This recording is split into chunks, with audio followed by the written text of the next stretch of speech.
Badoo. We're on. Again, I say this every time. And Chester the Jester is back after last week's insane phenomenal debut. Hi, Chester! Hi, Chester. You're back. Out. You have a fan base already. I know. And he's all decked out in his little reindeer ears in the Christmas mood. You're here for Christmas. Now you have your same devices. You have the Spirit Talker and you have the little cat ball. So you can choose whatever. You can dive off the chair if you want. Please don't do that. You'll hurt yourself, Chester. Dives off the chair. You'll gone. Exactly. It would just be my background of Stranger Things that I was watching before. Oh my gosh. Oh Lord. I was just watching videos on Instagram. And then I was like, oh shit, the time. I know. That's what happens. You get carried away. I had Chester watching it with me and I was like, this is very violent, Chester. I don't think you should be watching this. You might be getting ideas and I don't need I'm already a little concerned and now, you're gonna be like, oh, Demigorgons, you say great. Oh Lord, yeah, get no ideas from that show. No ideas. No, none. Anyways, welcome to another episode of Paranormal, everyone.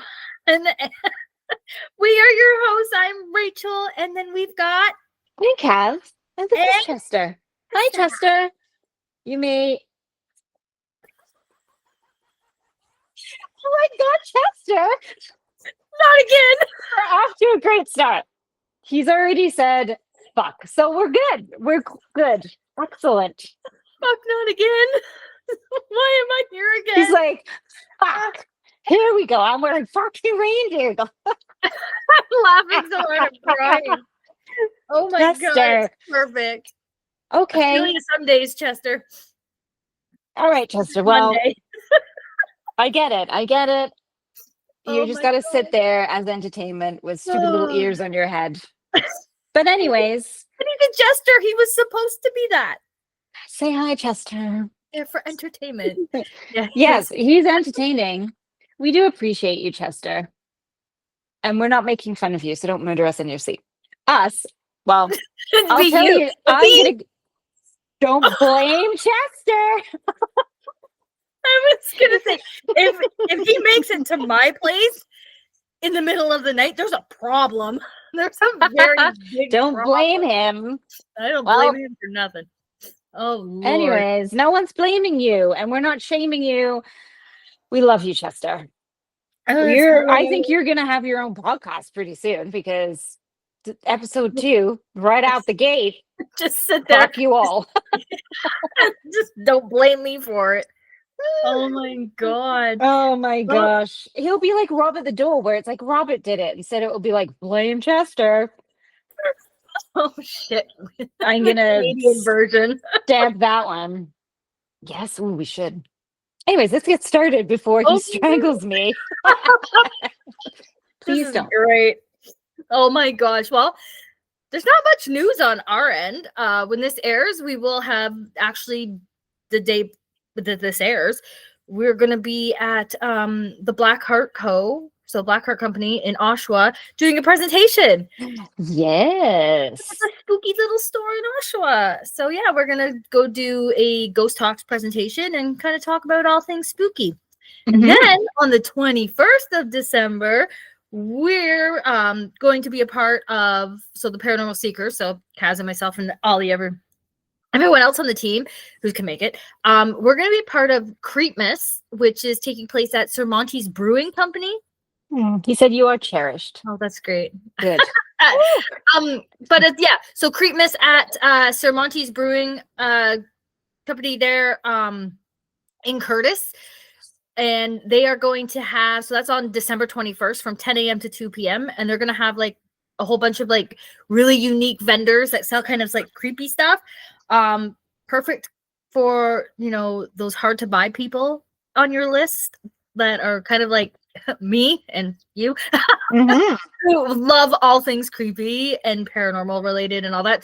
So while we're not selling anything, we're there to kind of bring the creepy factor to, but the Paranormal Seekers are also giving away a gift basket that day that's going to have some pretty cute little unique items in it, and including 2 tickets to one of our public events.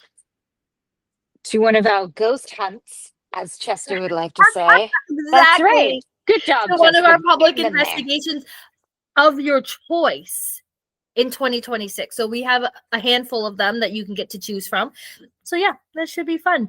That's awesome. So we ask that you come out, bring a donation, a non-perishable food donation for Feed the Need Durham, because it is Christmas, and well, we all know this time of year can be super hard on a lot of people. Mm-hmm. So bring out your donation, and yeah, we'll do that draw. It's gonna be super fun. It is. I don't think. Oh, they will scratch. Maybe, but probably not. We tend not to scratch at these events, but I don't know. We'll see. We'll see what happens. Are we talking about like scratching or like scratching? I hope we do neither, because neither would end well. If we're trying to DJ scratch it out, I don't know that that's going to work. I can't DJ for my life, so don't you exactly. Well, I do. A bunch of middle-aged white women trying to scratch. My kid has a scratch table. I like a kid's scratch table. We could practice on that. Great. What do you think, Chester? Do you think we should do any DJing at all? Battle here. He wants us to battle it out. He wants us to battle as DJs. Okay. It's like, all right. Then it's on. Now? We're DJ. Oh my God. All right, buddy. We'll see what we can do. He's getting into it now. He's getting into the spirit. Oh dear, he did something bad, apparently. I don't think I want to know. Are you stealing the dead mice? Is that what's going on here? Yeah, please don't steal my dead mice. If I find bags of dead mice in my basement. Sacrifices. Wow. Oh, Bobby. Bobby. Bobby? All right. If there's a Bobby here, we need a last name. Them's the rules. If you give us your first name, you got to give us your last name. But anyways, let's get this show on the road. So today's episode is all about Christmas stories, ghost stories, and like I know last year we did like weird things. So last year we kind of touched on Krampus, and we were just discussing those weird elves that sniff pots and stuff like that. Which actually, when you watch, there was a Christmas movie with The Rock, and it turns out all of them were in it. And I was like, he's obviously listened to our podcast and was like, you know what? That would be a great movie. It was actually it was a good movie. I'm surprised with The Rock. I said it. Anyways, we're going to talk about ghost stories that happen around Christmas. Yes. So I will go first, I guess, because I have a few. I'm going to stick with Canada. So my first story is called The Christmas Miner of Drumheller. So these are all like true stories for the most part. Nothing that's like fake. So, well, I shouldn't say fake, but nothing that's like made up, like story-wise. So this is from Alberta. So deep in the heart, oh God, demise, yeah. That's Alberta. I did something bad, Bobby demise. So maybe did he kill Bobby? Maybe Bobby didn't make it. Uh-oh. Bobby pissed him off. Uh-oh. I hope I don't have a Bobby in here. I was just actually going to say that. I'm like, wait. I have to look at my notes. Okay. My name is Dorothy. Okay, Dorothy. Last name, baby. Last name. Continue your story. All right.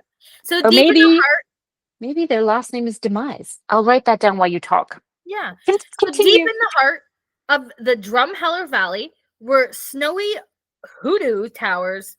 What the fuck? Hoodoo? This is what happens when you ask somebody to help you write this. Over the old coal seams, local whispers about a spirit who returns every December, and he's known as the Christmas Miner. Oh. Not like little miner, like M-I-N-E-R, like miner. All right. So according to the tale, he was once a real working miner, a kind man who stayed behind on Christmas Eve in the early 1900s so his co-workers could spend the holidays with their families. He volunteered to keep the lanterns lit and the pumps running, ensuring the mine stayed safe. But a sudden cave-in trapped him underground. By the time rescuers arrived, they found only his helmet and lantern still glowing. From that night on, people reported strange sightings during the holidays. So miners would say that they would see a warm golden glow moving through the coulees, even on perfectly still nights. He said, "Let the people know." um, fresh prints would appear in on cold Christmas mornings, though no one was around. And if someone were still working, keeping a watch, making sure the valley was still safe. Now, it says the locals say the Christmas miner isn't a frightening ghost. He is a protector, a reminder of the hardworking coal miners who built Drumheller's early communities and the sacrifices they made. Oh, Fun times. He's also become a folklore mascot of sorts, showing up on postcards, holiday events, and as a creative character that blends Drumheller's history with festive charm. So that's his little ghost story. He just shows up and keeps everyone protected. beautiful. I wonder if he has like the little miner's helmet and a pickaxe. Maybe. I don't know. You are beautiful. Wow. I mean, We're gorgeous today. I'm clearly absolutely stunning. Thanks, Chesty. You're the bestie. Don't murder me in my sleep. Okay, mine. We start off at quite an infamous place. You may have heard of it. It's a little ditty called the Stanley Hotel. It is in Estes Park or Estes Park, however you want to say it, in Colorado. It opened in 1909. It was built by Freeland Oscar Stanley, who was the inventor of the Stanley Steamer automobile. It sits on 51 acres. It is 41,000 square feet of meeting and event space. Their pavilion, which is a newer addition, includes over 8,000 square feet. He shot me. Well, I think there was a shooting in the movie, but we'll get to that. Thank you for your interruption. Where was I? There are 193 guest rooms across 3 buildings, with 140 of those rooms in the main building. It's a colonial revival style. It has 11 contributing structures: the main hotel, carriage house, concert hall, cottages, etc. There is a hedge maze, but it is not original. It was a later addition as a nod to the iconic maze from the movie The Shining. It was the first fully electrified hotel for the era. Stanley built a hydro plant, not just for the hotel, but for the Estes Park area. Considered to be one of the top haunted places in the US, the most common ghosts are Freeland Stanley himself. Many guests have seen him wandering through the lobby or appearing near the bar. He is described as a calm, polite, dressed in old-fashioned clothes gentleman. Flora Stanley, who is Freeland Stanley's wife, she loved music and is most often seen, felt, and heard in the ballroom. What is that sound? I don't hear it.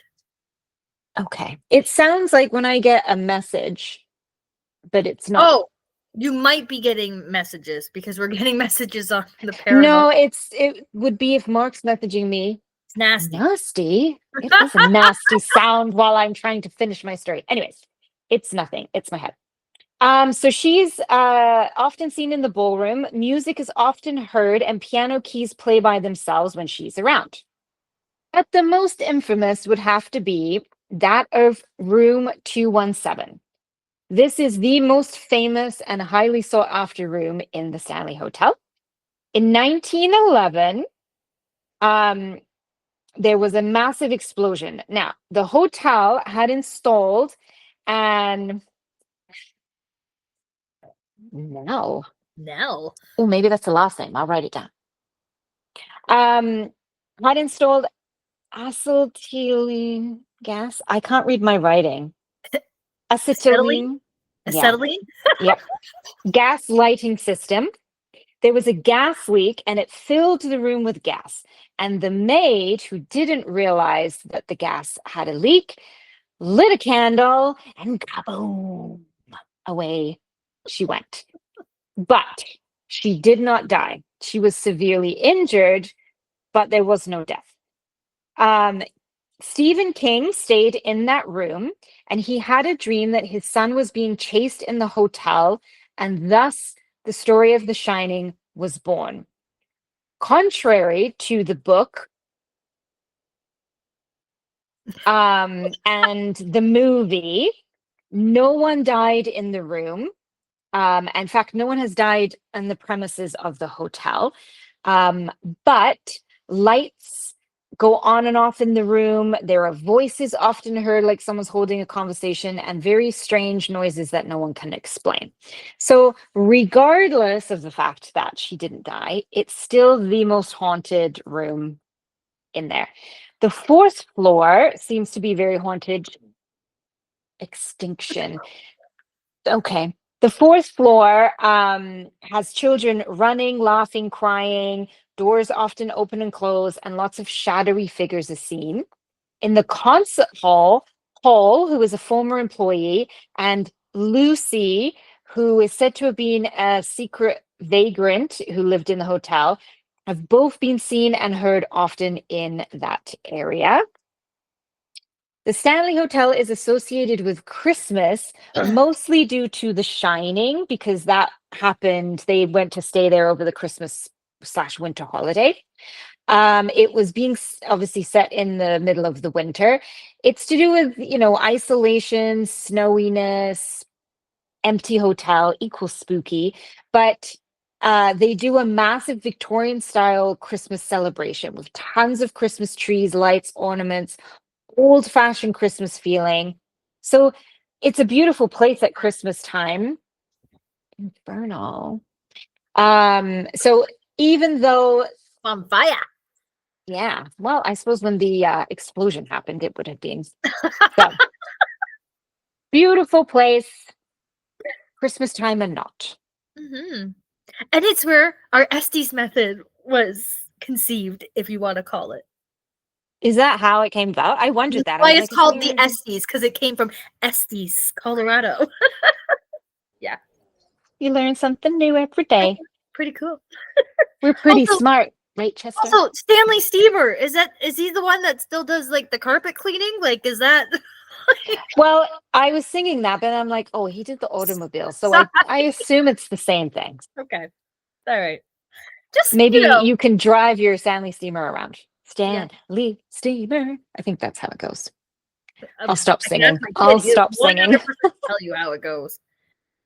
Well, we're gonna go straight from Colorado to the fucking water. Because guess what? It can't be Canada without a ghost ship. Oh, for God's sakes.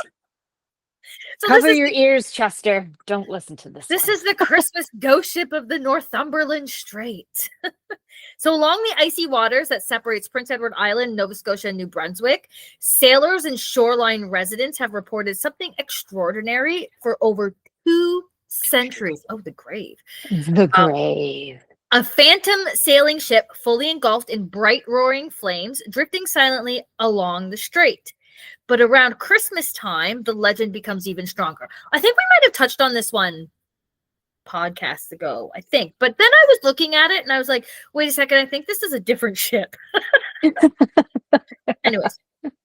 So, witnesses consistently described a 3-mast schooner, sails unfurled, glowing with fire, flames licking up the rigging. If you all know ships, I hope you understand these words. I'm sorry. Was it an inferno? Chester knew. He's read your notes. Yeah, before I did, apparently. Oh, his body is close by. It's pretty much right here, buddy. Yeah. Anyways. Crew members running along the deck, waving desperately for help. The ship moving without sound, never sinking, and never leaving burned debris. And then often it vanishes in an instant. So sightings peak during cold winter nights, especially in December, sometimes just days before or after Christmas. So many of these like famous encounters happen during the week of Christmas, on Christmas Eve, or right after a winter storm when families are gathered indoors. Mariners would see the burning phantom in the moonlight, snowy haze, giving rise to the nickname the Christmas Ghost Ship. I know. Some older stories even claim that the flames glow brighter around the holidays as if the ship comes back as a seasonal omen or reminder of the lives lost at sea. This damn dog, I tell you every time. So while the ship is supernatural in legend, there are several theories that have been attempted to explain it. So the first theory was that it was a real maritime tragedy. So some believe this ghost ship represents a schooner that burned in the 1700s or the 1800s, or a lost merchant vessel that never reached port, or a crew who died on Christmas week in a fiery accident. However, there's no single historical tragedy that perfectly matches any of those theories. Oh. The second possible reason is atmospheric ghost lights. So science offers a few possibilities. So, for example, St. Elmo's fire, reflected moonlight through ice crystals, and ball lightning over the ice water, or like over the water. But witnesses who have seen this insist the ship is too clear and too detailed and too consistent to be mistaken for weather phenomena. Yeah. Another one is it's a maritime omen. So local folklore says that the Christmas ghost ship appears to warn sailors of incoming storms, as a harbinger of winter danger, or as a reminder of the sea's power during the darkest season. Now, this ship has been seen and spotted hundreds of times from Canoe Cove in PEI. Didn't you just say darkness? Literally, I just said. Or as a reminder of the sea's power during the darkest season. Yeah. Okay, so it has been seen from hundreds of times from Canoe Cove in PEI, Summerside, Pictou, Nova Scotia, and Cape John, Nova Scotia. So even modern coastal residents, so people who live there today, still report seeing a flaming ship drifting silently through the winter fog. Some say it appears the brightest when the strait is frozen, a burning ship floating over solid ice. Pretty cool. So today, the Christmas ghost ship is part of the Atlantic Canada's winter folklore. So families apparently tell the stories around fireplaces, and coastal residents still watch the strait on snowy December nights, hoping to catch a glimpse. It is one of the few ghost stories in the world that involves a full ship apparition, repeats across generations with the same details, and feels tied to the magic and mystery of the Christmas season. Damn. Beard. Not Blackbeard. Seriously. They might have had a beard. Wrong ship. Same waters, wrong ship. A good try. It was a good try. And That would be interesting. I feel like, when it's out in the Maritimes like that. I don't know. Anything. Listen, unlawful. Yes. Blackbeard was unlawful. He was a pirate. Yeah. This angle, I'm just realizing this angle right now of Chester looks horrifically scary. He's like, don't die, death to you all. His little nose is like, I think he doesn't have nostrils. I know. We should like draw some on there. He does have nostrils. He does. They're just because he has like a really like pointy nose. Because he's a jester. I don't know actually if that's the thing. He might be Pinocchio at this point. He could be. Are you a liar like Pinocchio? If this is each, I'm gonna laugh. Exactly. That would be amazing. He's already told fuck once. All right, ready for the next story, Chester? Okay, here we go. This is hell no. Is it time for me to throw myself off the chair? So the freezing ghost of Julie. We stay in the sunny South for this. Um, Julie was a Creole woman, a mixed race in the 19th century. So this takes place. Oh, Yes, we have an abundance of stories. we do. Abundance of wonderful stories. So this takes place in the French Quarter in New Orleans, 734 Royal Street to be exact. Julie was a secret mistress of a wealthy Creole gentleman, or sorry, businessman named Jean. Can't even talk. Although Jean provided for Julie, he would not marry her, largely due to racial and social norms. One December night, Jean made a very cruel joke. He told Julie if she stood naked on the rooftop and waited in the freezing cold for him, he would marry her.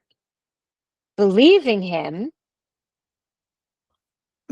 renewal. Believing him All right.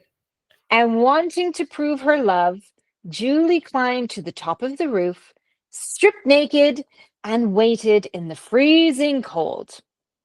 By the time Jean had realized she had taken him seriously, it was far too late. He found her frozen to death on the rooftop. How long was it between the two times? Well, you can freeze pretty quickly in the cold, especially if you're naked. Okay. Why naked? Wait, hold on. Wait a second. We're in New Orleans. How cold does it actually get out there? Like, does it get like Canada cold, or does it get like we show up there and they're in parkas and we're like, nice, I'm in my t-shirt. Clearly, it's cold enough for this woman to freeze to death. I'm curious. I will research this later on and let you know.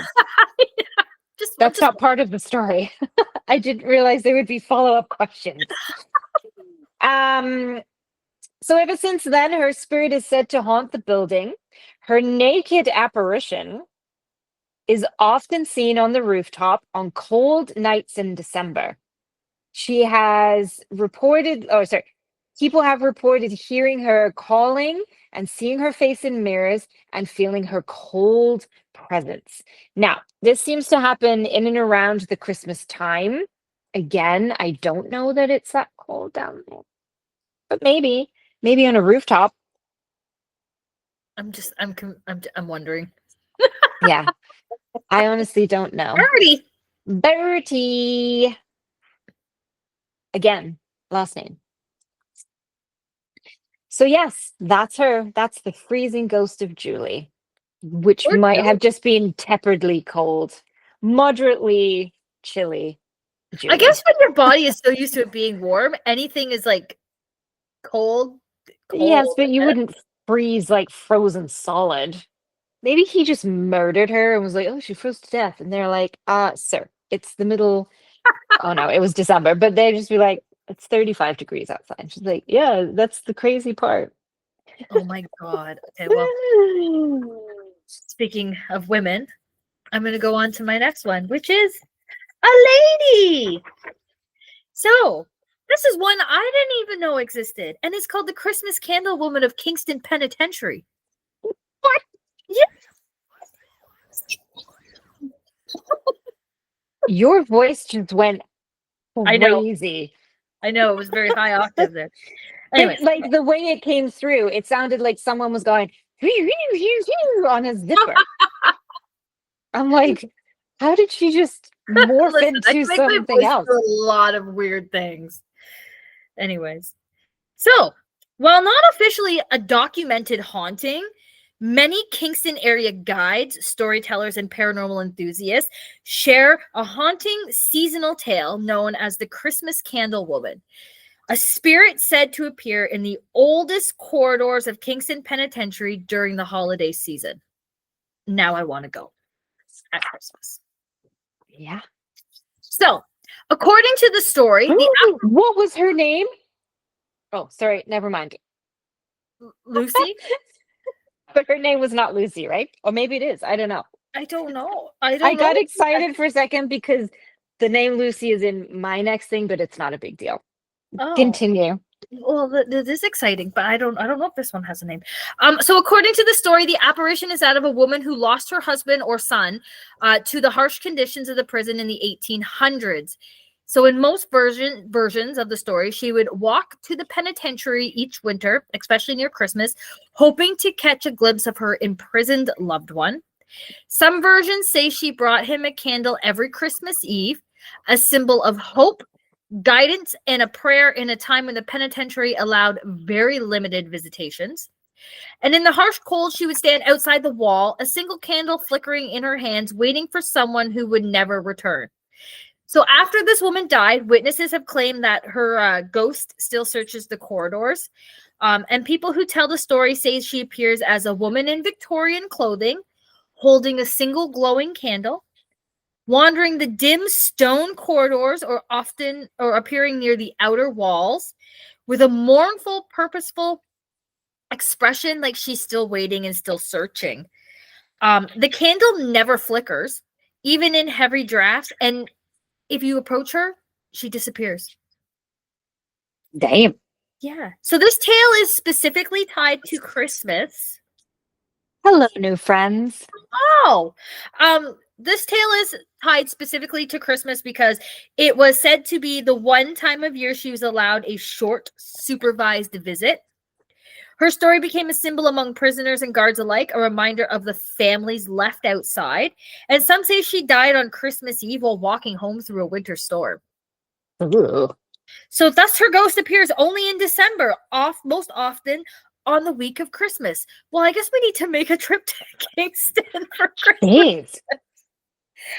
So no official record mention her by name, and historians consider it folklore rooted in the penitentiary's dark past. But the prison's long history absolutely includes harsh conditions, long separations from loved ones, and 19th century tragedies involving prisoners and their families. So the elements do create a very fertile ground for a ghost story like the Christmas Candle Woman. So visitors and paranormal teams talk about her because, and I've never heard another paranormal team talk about her. I don't know. I've not heard anything. They talk about her because the imagery of the glowing candle in a bleak stone prison is very powerful. Mm-hmm. Kingston Penitentiary is already considered one of the most haunted sites in Ontario. Please let us in. Yes. And seasonal we can ghosts, help prove that. Seasonal ghosts, especially Christmas ghosts, are a huge part of Victorian and Canadian folklore. And as we all know, Kingston was alone. A place where you'd be alone. Kingston is a very historical Victorian town, really, right? So that's the Christmas Candle Woman of Kingston Penitentiary. Amazing. I know. And she's alone. Well, she's got a flame with her. Okay. I'm still in the sunny south. No, not sun. Well, yes, technically the sunny south. South to us, but this I is like how we go. I go from fucking freezing to you're like, fuck, I'm staying in the sun. That's right. Unless you go to New Orleans in December where you will freeze to death. Apparently. We'll look into that, folks. Now we go to California and Hollywood. This is Broadner's Bar and Restaurant, located at 1652 North Cherokee Avenue, just south of Hollywood Boulevard, sits Broadner's, a historic bar and restaurant. Prior to its current venue, the building was a hair salon, a nightclub, place for adult entertainers to meet, and allegedly a speakeasy back in the day. Wonderful. In 1942, Steve Broadner took over. Oh, you want some of the adult entertainment? Bring it over, ladies. Steve Broadner took over and formally made it Broadner's. It's had many famous patrons, such as gangster Mickey Cohen and celebs like Lucille Ball and Ed Wood. I don't know who Ed Wood is. Anyways, apparently a big deal. In 1980, pornography businessmen Dave Hadley and Kurt Richard took over, and it became known for being a place where local adult entertainers would hang out. And Chester, if he could obviously get there, apparently. Yeah, he got right in there. Yeah, he's like, where was this address again? Please ship me there. Now, Kurt... Listen, hold on. Listen, Chester, you want to go to an adult entertainment business? You can come with us to Sir Monty's because that's located in the former Chester adult entertainment business. Chester, do you want to come with us to the strip club that was formerly a strip club and is now not a strip club, but still probably has sticky floors? Let us know. Mavis!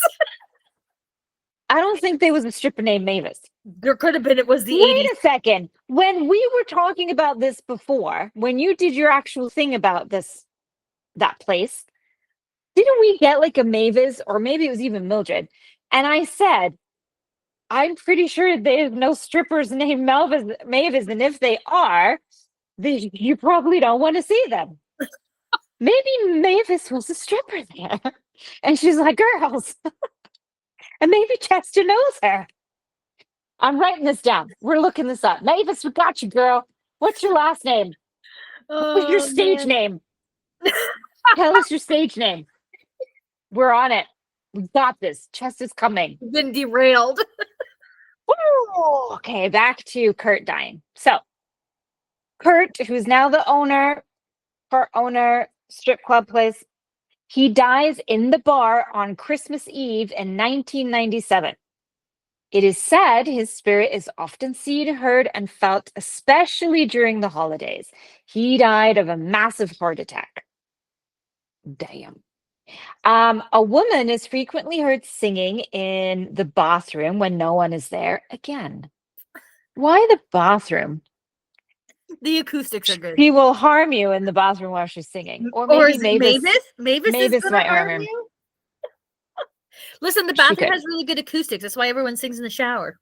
I guess so. Now, here's a very interesting thing. The Black Dahlia herself, Elizabeth Short, lived very close to the bar and was often seen frequenting back in the day. Rumor says she had a drink in the bar the night she was brutally murdered. The ghostly apparition of an actor has been seen on or around the backstage area near the bar. Albert Decker. A blacklisted actor frequented the bar often. He accidentally suffocated himself. Oh, I bet he did. And is said to haunt the bar. We know when you accidentally suffocate yourself what you're doing. I don't know why he was blacklisted. I tried to look it up. A former employee and resident known as Al is seen often throughout the bar and the backstage area. People complain of feeling uneasy and strange and often hear footsteps and odd noises in the back. So that's my Christmas story. Yes, and Chester's coming because he is our apparently resident sexual ghost. Okay, we're listening to your voice. We are. We've heard you say the F word, and then we've heard you say you want to come to a strip club. So we're going to bring you to one. He's like, listen to my voice. I'm coming to that strip club, girls. Roger. Roger that. We just need to have an episode called Chester Speaks. Yeah. Chat with Chester. People could call in and be like, okay, so what do I do? And then he'll tell them. He'll be like, shit. Yeah, go fuck yourself. Go fuck yourself. What did I say? Spanish donkey. Oh my God, imagine. What's that other one? Something fork? Heretic of death. Fork. Yeah. The fork of death. Yeah, pretty much. We don't want any of those. No. Nothing. No. Just keep it You are beautiful. Oh, again. Yeah, Thanks, Chess. every time we start giving him shit, he's like, "Oh, I know better he's shut up." like, but you're beautiful. All right. So He's like, just fucking hurry up and wrap Yeah. this shit up. I want to Yeah. get these stupid ears off my head. Not that funny. All right. So my next one is the ghostly Christmas choir of the Basilica of Notre Dame in Quebec. Next. He's like, next. I don't even want to hear this one. Damn it, Chester. Anyways. So That's amazing. according to local folklore, the Basilica of Notre Dame in Quebec City, so not to be confused with the one in Montreal, because apparently there's more than one, becomes home to a spectral choir every Christmas Eve, an echo from a tragic winter long ago. So in the early 1800s, a group of young choirsters from a small parish. No, I haven't been before. No, I haven't been. No, wait, I might have been. I don't know. I might have been to Quebec City. I don't know. I can't remember. I've been to Montreal. So a group of young choirsters from a small parish outside the city were asked to travel to the basilica to perform a midnight mass. It was a tremendous honor, and the children practiced tirelessly for weeks. But on Christmas Eve, a sudden fierce blizzard swept through the region. The horse-drawn carriage carrying the choir became lost in whiteout conditions somewhere along the route. By morning, the storm had calmed, yet the carriage was never found, and locals believed that the group had perished in the cold. The basilica mourned the loss deeply. Midnight mass went on, but without the children's voices, the service felt hollow, unbearably silent. Yeah. So, the haunting. Make sure I'm not reading the wrong one. All right. So a year later, during Christmas Eve Mass, as the priest began the opening prayer, a soft and distant chorus was heard rising through the basilica's vaulted ceilings. At first, parishioners thought another choir had begun early. Sickness took me. So at first, parishioners thought that another choir had begun early, but the choir loft was empty. Then the voices grew clearer. Angelic, harmonious, echoing like sound carried across a snowy night. Witnesses claim they recognized the tune the lost children had rehearsed the previous year. Some saw faint blue-white shapes of small figures, translucent, glowing, standing where the choir should have been. Since then, each Christmas Eve, after the final bell rings, visitors sometimes report a sudden cold hush settling over the pews, a faint shimmer of light drifting along the choir loft, and soft, childlike singing that fades as mysteriously as it begins. Quebecers often describe the story not as frightening, but heart-touching, a reminder of devotion, the power of music, and how Christmas is a bridge between the living and those we've lost. So the spectral choir is reviewed as gentle guardians, forever performing the mass they never got to finish. That's it. That's actually really sad. Bunch of dead kids. Still singing. That would be very creepy, I think. And If you're in a place and you just hear, okay, that song is like, freaking creepy just to begin with. exactly. And now it's sung by a bunch of dead kids. No. Then there's me as I hear it in the car going, dum, dum. So, Jones. That's a last name. Mavis Jones. But it's not, you got to say your last names right after. I know. Right after. First name, last name, done. That's it. Them's the rules, ghosties. Well, I'm no longer South. Elizabeth. Elizabeth Jones? Oh my God, I know Jones. Elizabeth Jones. Is she dead? Rest in peace, Elizabeth. No, she's very much alive. At least I hope she had a double lung transplant like years ago because she had cystic fibrosis. Okay. Well, My friend's younger sister. hope you're doing okay, Elizabeth. Shout out to Elizabeth Jones. Weird. Okay. So here now we are in Chicago, the Windy City. I think. Cat-town. Is that the Windy City? I don't know. Yeah. I don't know references to the states. You're good. Here was the Windy City yesterday. Holy heck, it was freezing and cold and windy. Anyways, this is the story of Resurrection Mary. I felt like he was going to say something funny. Guess not. Not Erection Mary, Resurrection Mary. Different one. Okay. Listen, we're not at the strip club anymore. Harmony. That's a stripper name. 100%. Welcome to the stage, Harmony. Oh my God. Okay.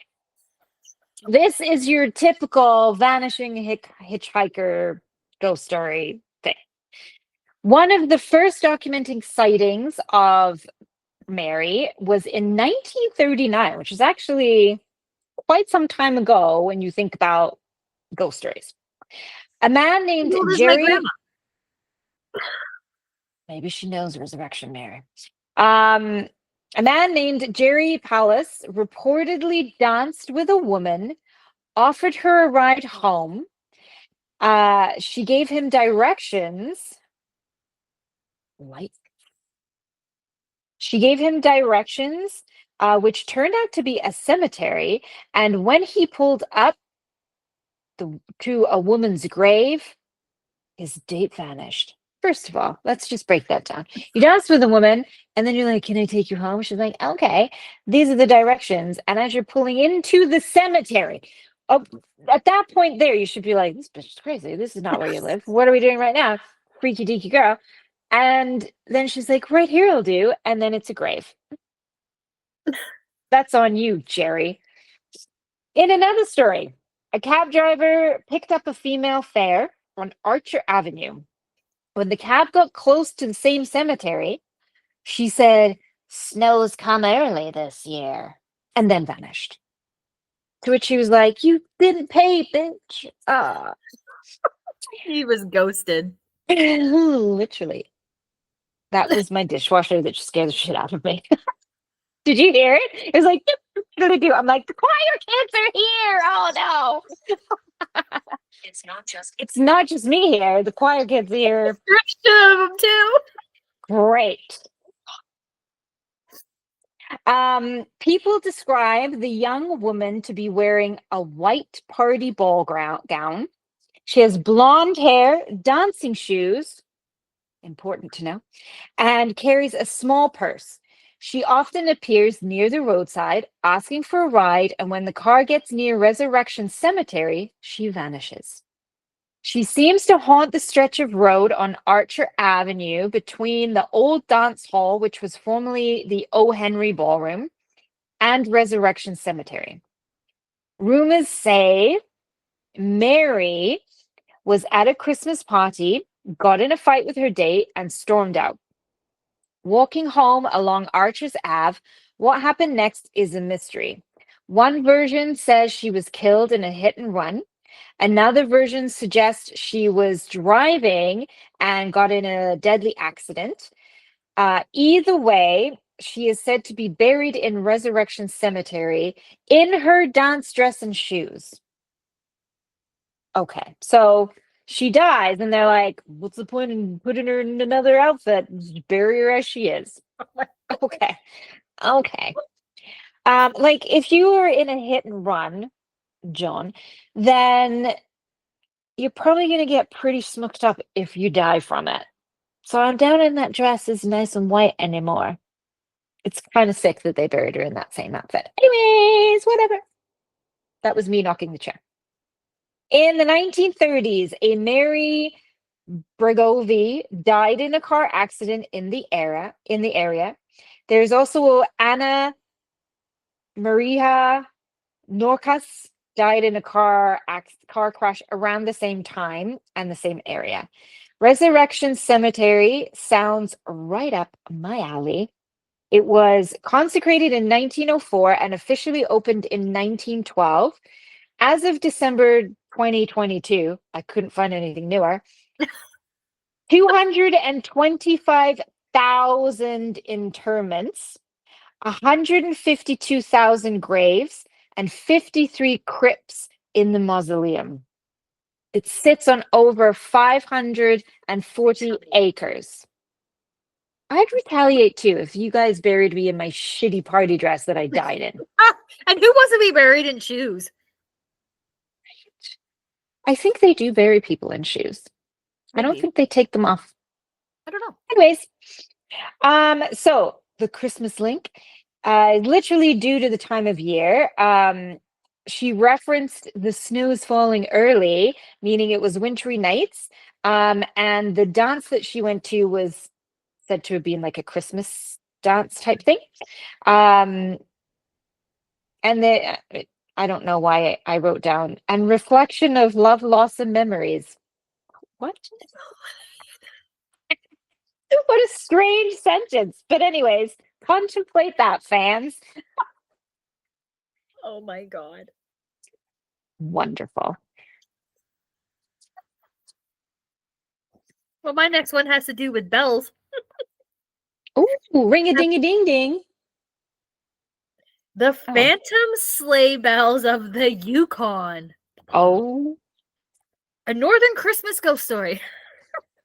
So in the isolated reaches of the Yukon, where winter nights stretch endlessly and the cold feels alive, Something stirs. Something stirs. there's an old tale whispered by trappers, mushers, and longtime northerners. They say that on the coldest December nights, when the aurora shimmers pale green across the silent sky, you may hear something strange drifting through the stillness. The distant jingling of sleigh bells with no sleigh in sight. Which actually might be quite creepy. Yeah. So the story, this one has a name. The story goes back to the late 1800s during the gold rush era. So a male driver named Thomas Toby Marin ran a winter delivery route between Dawson City and several remote camps. He was known for always making it through no matter how harsh the storm, how dark the night, or how deep the snow. Right before Christmas one year, a brutal blizzard rolled in, swallowing the trail completely. Toby hitched up his team and sent out anyways. Typical man. Determined to deliver Christmas letters and supplies to the miners who were counting on him. He never arrived. Searchers later found pieces of his broken sleigh and a couple of scattered packages, but no signs of Toby or his horses. It was as if they had simply vanished into the white void. Yeah, got eaten by wolves. God damn it. And bears. Soon after, people traveling the same route began to report something chilling. So the sound of sleigh bells approaching from behind on an empty trail. Okay, Vincent. The crunch of invisible hooves pacing alongside them. A shadowy outline of a horse and sleigh that dissolves into blowing snow. And a warm, sudden breeze like a sigh before silence returns. So some say the bells warn travelers when a storm is coming. Others claim the phantom sleigh appears only to those lost or freezing, guiding them back to the trail, just like Toby once guided his mail routes. And a few insist that if you listen closely enough, you can hear the soft rustling of packages in the empty sleigh still being delivered after all these years. What a shitty job. In the after. I don't even like going to my mailbox now, and I just have to open my door because it's on my porch. Oh, mine's way at the end of the driveway. Yeah, fuck that. Even today, winter campers and long distance mushers in the Yukon occasionally report bells ringing through the otherwise silent night. Their sled dogs suddenly perking up or whining, and a brief shimmer of light on a snowfield with no footprints anywhere around. So no one has ever captured any evidence of this. No tracks, no figure, just the unmistakable sound of jingling bells drifting across the great northern dark. Damn. I know. I don't know why my screen keeps zapping in and out. Just deal with it. Stuck in the energy. I guess so. Do you have another story? I do. I have one more. Yeah. Okay. Okay. This takes us back to the sunny south. Okay. I'm getting to the story, Chester. I'm sorry. He didn't want to hear me talk. Yeah, he's like, you speaking, hurry up. This is the invisible hand in Hawaii. On Christmas Day, year unknown, is the legend of Elena. Elena and her friend went on a Christmas day to pick opihi, a type of jellyfish, from the rocky outcrops. This is in the Big Island near, oh God. Yes, you are going to be in tears when I try to pronounce this. Kiekahuha? That's not it. Kiekaha? It's by Halo. Okay? We need hooked I'm on phonics. sorry. Butcher it. As they were swimming, the other woman noticed Elena suddenly became completely still in the water. Her friend tried to pull her to safety, but couldn't move her, as if an invisible hand was holding her in place. Her friend called for her husband and his friend to help, but they also couldn't move her. The turning point came when someone fetched roots of the demonic plant, also known as the puhalhala plant. Did That's not. your TV just turn on? No, it's gone to screensaver. Okay, I was gonna be like, oh, what the fuck? Demonic. Netflix. So the puhala plant is also called a screw pine, is a traditional Hawaiian healing plant. Using the puhala plant, they somehow broke Elena loose from whatever was holding her. Once back on shore, Elena was unresponsive for 15 minutes. Upon gaining consciousness, Elena said it was as if an invisible hand was wrapped around her waist, holding her in place. While no other stories of the invisible hand have ever been told, many locals believe it was a warning or a message from ancestral spirits or entities, but not necessarily demonic. See? Not demonic. That's weird. It's more just a message of, I guess, ensuring you're not taking more than you're supposed to, and depleting the jellyfish, and just basically being like, Merry Christmas, as they tried to drown her. That's terrifying just to think Yeah. of. Meanwhile, she probably ate too much and then went swimming, which is the age-old lesson of don't do that. Mildred!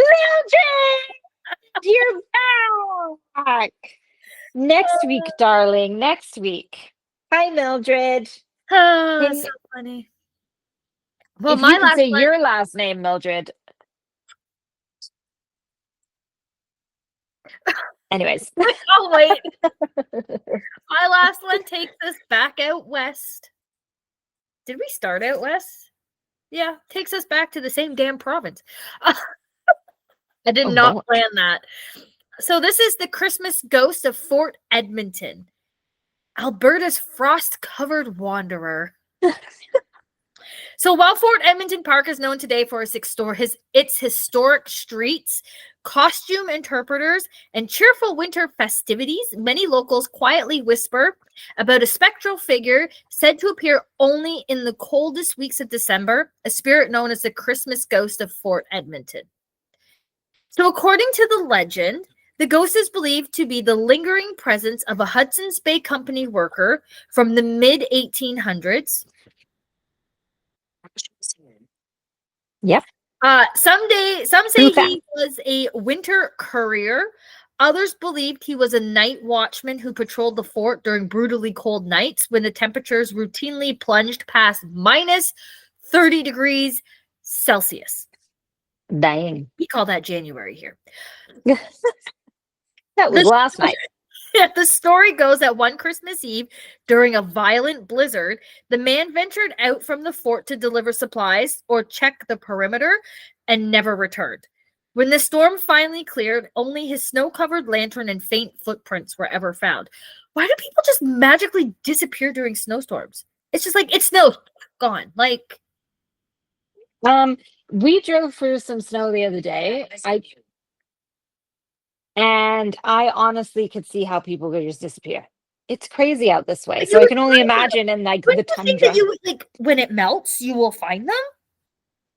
Unless an animal takes them in the meantime. True. Then Anyway. they're not finding much. So since that fateful day, staff and volunteers and nighttime maintenance workers have reported strange happenings around the old fort during the holidays. So they've witnessed a lone lantern glowing, a lone lantern glow drifting near the palisades wall with no one holding it, crunching footstep sounds in fresh snow without any physical tracks. The sudden scent of wood smoke and cold iron, as though an old HBC, so Hudson's Bay Company, uniform brushed past them. Apparently, that smelled like cold iron and wood smoke. Yeah. What? Now we've got a visual, like, a scent. A tall figure in a white or gray robes wandering near the gate and then vanishing if approached. So many describe him as peaceful, more sorrowful than frightening. He appears only during December, as if retracing his final route or trying to complete a long, unfinished task. Some say his appearance is a reminder of the harsh realities faced by early settlers and fur trade workers. Others believe he simply returns each year to ensure the fort stays safe through the darkest, coldest nights. Fort Edmonton staff won't officially confirm anything paranormal, but you'll hear plenty of them admit that things get a little strange around Christmas. Dangerous. Do they get a little dangerous? Listen, everybody gets dangerous around Christmas. Including Walter White. Pico, pico, pico, pico. Oh my God. But those are our Christmas stories that we found. Avoid this area. What, all of Canada in the Chestnut. winter? Yeah, I would like to avoid this area in the winter. No kidding. But yeah, Grief. so those are our Christmas stories. So if We you have finished talking, Chester. Now it's a party. the stories are done, it's time to party. He's going to the strip club. Oh my God. Do you want to come with us, Chester, to the next event where we're going to an old strip club? You can come with us. You'll be the guest of honor. Mm-hmm. But you have to be nice. Fancy ears too. And you have to say stuff to people that's not like fuck yourself or whatever. Yeah. Opened shit. with. Yeah. Get naked, like. Show me your tits. If it said that, I would just be like, Tits now, tits now. No. Oh, I'm like, sorry, kids. do not say Spanish donkey either. Not at the strip club. Oh gosh. Well, you never know. God knows what else will come out of that thing. Oh gosh. Literally. But yeah, but if you have a Anyways. Christmas story, as I try to knock my laptop down, but if you have a Christmas like ghost story that we didn't talk about, or even a personal one, we'd love to hear it. You can email it to us. So paranormalpodcast@gmail.com. So PAREHNORMAL podcast@gmail.com, or you can share it on Facebook or Instagram, or just send us a message. It doesn't matter. We like Christmas ghost stories. Mm-hmm. And And now that's it, Chester, for you. You're all Chester- free. You can take Chester us likes the the strip things. club. Yes. So from us over here, myself and Chester. Oh, Thank Lord. you, Chester. I am deaf. So there you go. Hey, Chester, this is your final. Do you have anything Yeah. you would like to tell our listeners or viewers Yeah. before we Other end this than episode? the fact that you are deaf, I don't even know. No. Maybe that's just his inner voice talking when he sees his face with these little things on. Anyway, Chester, thanks for being our co-host and entertaining us. Do you have anything else you'd like to say before we go? Or before you go, I should say. Back to your box. Any last final words? He's actually just sits in the spare room. Oh, And lucky. one of Mark's coworkers was going to stay over because they had to fly somewhere. And I'm like, should I move Chester or should I just leave him sitting in the corner? Leave them. Mark's like, what the fuck? And I'm like, I don't know. Anyways, Chester, we gotta go. Any last things you want to say before we have to go? You want to say bye again? Or tell the viewers anything important that they need to know? Other than that you're deaf, because, I think they already know that. We all know that. No, you're silent tonight. Wow. You are beautiful once again. Oh, our listeners are. So he's leaving us some decent parting words. He said it 3 times. Beautiful. tonight. Yeah. I feel like it's said like this. Okay, you're beautiful. Yeah, now turn this shit off. Yeah, exactly. All right. Well, thanks, Chesty. All right. It's been We'll it's see been a everybody. slice. And yeah. I was treated bad. Yeah, we kind of made fun of him all night. Oops. Don't worry, Chester. We're gonna make it up to you by taking you to the strip club. Yes. Oh, that'll make you happy. You go see some titties. Anyways. You'll see them. We won't. Thank God. Yeah. Not Mavis's titties. I don't want to see Mavis roll them up titties. like fucking fruit by the foot. Wisdom. It is wisdom. Yeah, we're pretty smart and beautiful. Exactly. All right, guys. Have a great week. And yeah, we will see you on the next episode. Will do. Bye. Bye. They keep secrets. No, we don't. Tell them. Don't tell them. Shut up, Chester. Jesus Christ. Oh, no. They're Damn not it. supposed to know. Now we gotta really kill him. I know. I was going in a box for sure. Agatha! Now he won't stop.